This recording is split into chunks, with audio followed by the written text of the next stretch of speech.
Apa sih bedanya manhaj dengan madhab? Iya. Manhaj itu Pak adalah metode di dalam memahami. Itu manhaj.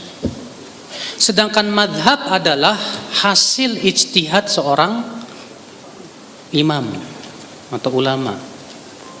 Iya. Madhab secara bahasa Arab dari kata dhahaba yadhabu artinya pergi. Dhahaba yadhabu dhahaban wa madhaban. Artinya tempat pergi. Maksudnya gimana? Pendapatnya. Ya. Maka kalau pendapat seorang ulama disebut itulah madhabnya dia. Paham nggak Pak? Nah di dunia Islam ini kemudian terkenal ada istilah 4 madhab.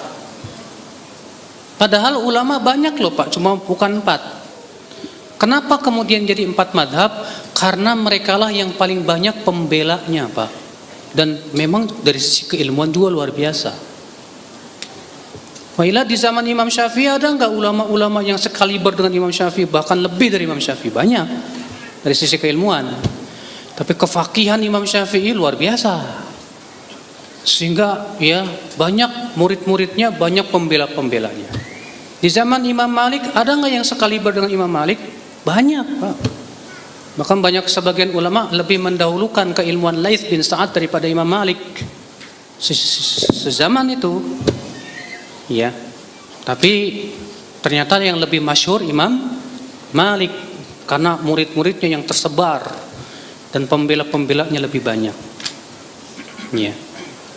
Imam Bukhari kenapa nggak jadi madhab sendiri Pak? Padahal kan namanya masyhur sekali Imam Bukhari kan ya. Iya. Karena ternyata Pak ulama-ulama setelah imam yang 4 itu mereka ternyata lebih merojihkan salah satu pokok-pokok salah satu dari madhab itu. Imam Bukhari lebih banyak condong dalam masalah usul-usul madhab itu kepada Imam Syafi'i, Imam Bukhari. Sehingga dikatakan Imam Bukhari itu madhabnya Syafi'iyah. Walaupun beliau banyak juga menyelisihi madhab Syafi'i. Karena tidak ada satupun ulama madhab yang fanatik kepada madhabnya. Tidak ada satupun ulama madhab yang mengatakan nggak boleh keluar dari madhab, nggak ada. Imam Nawawi, beliau terkenal madhab Syafi'i, tapi beliau menyelisih madhab Syafi'i dalam masalah daging unta. Imam Al-Khattabi, terkenal beliau madhab Syafi'i, tapi beliau menyelisih madhabnya sendiri dalam 119 permasalahan. Ibnu Hajar Al-Asqalani, terkenal beliau madhab Syafi'i, tapi antum baca dalam Fathul Bari, banyak sekali, seringkali beliau menyelisih madhabnya, karena adanya dalil yang menurut beliau lebih kuat dan lebih rajih. Ya. Terus kenapa ulama-ulama dinisbatkan kepada madhab? Mereka dinisbatkan kepada madhab karena mereka lebih merojihkan pokok-pokok madhab. Karena dia merojihkan pokok suatu madhab, dinisbatkanlah kepada madhab itu. Makanya kata Ibnu Qayyim, orang awam tidak bisa dinisbatkan kepada madhab manapun.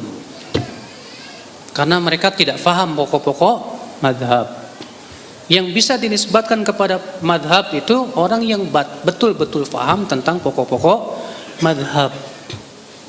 Ya, paham beda Pak? Nah ini yang akhwat Islam. Di Indonesia sendiri Pak, banyak orang yang mengatakan ente nggak usah banyak-banyak madhab, kenapa? Madhab Syafi'i udah Syafi'i aja. Tapi ternyata dalam kelakuannya sehari-hari juga dia nggak kuat-kuat banget berpegang kepada madhab Syafi'i. Saya berikan contoh, kalau habis sholat dikerasin tuh, tiap habis sholat dikerasin, padahal itu bukan madhab Syafi'i Pak.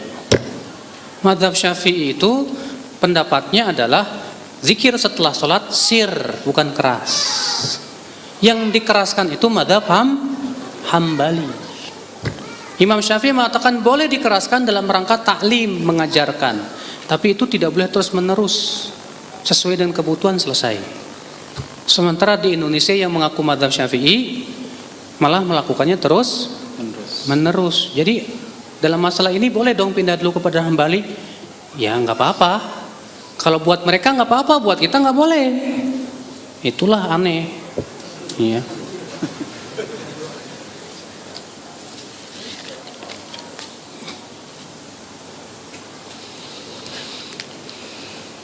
Bagaimana dengan sebagian orang yang banyak melakukan perkara bid'ah padahal sanadnya sampai ke Rasulullah? Pak, tidak setiap orang yang punya sanad sampai Rasulullah bisa dijamin akidahnya dan cara ibadahnya.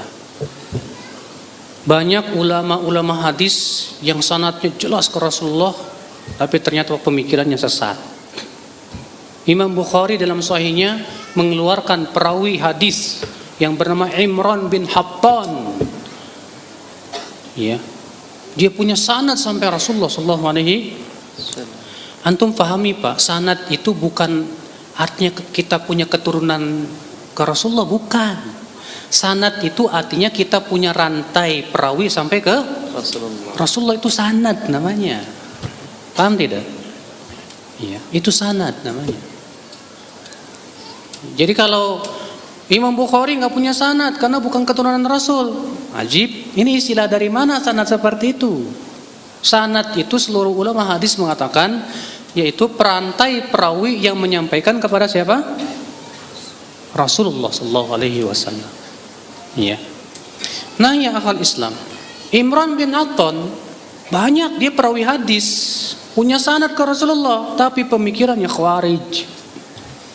Bahkan dia pentolan Khawarij. Imran bin Hattan itu. Dia tadinya Ahlussunnah, Pak. Gara-gara nikah, gara-gara jatuh cinta sama wanita Khawarij itu antik banget. Akhirnya dia nikahi, tapi wanita itu memberikan syarat, kamu harus pindah ke Khawarij. Mau? Akhirnya dia jadi pentolan Khawarij gara-gara istrinya. Makanya antum kalau nikah jangan cuma sebatas lihat cantik, Mas. Itu ini aja lah, apa namanya. Lihat Pak, Aban bin Taglib, apa kata Imam Zahabi? Aban bin Taglib Syi'iyun ghalin. Aban bin Taglib ini seorang perawi hadis Pak, tapi dia Syiah. Apa kata beliau? Tapi dia jujur, Syiah yang jujur nih. Falana riwayatu, buat kita riwayatnya, buat dia bid'ahnya. Tuh lihat. Berarti orang yang punya sanad dapat jaminan lurus nggak Pak pemahamannya? Enggak Pak. Makanya sebagian orang yang meledek kita katanya kamu itu nuntut ilmu nggak punya sanad. Ya. Ilmu itu harus mangkul, kalau nggak mangkul kepacul.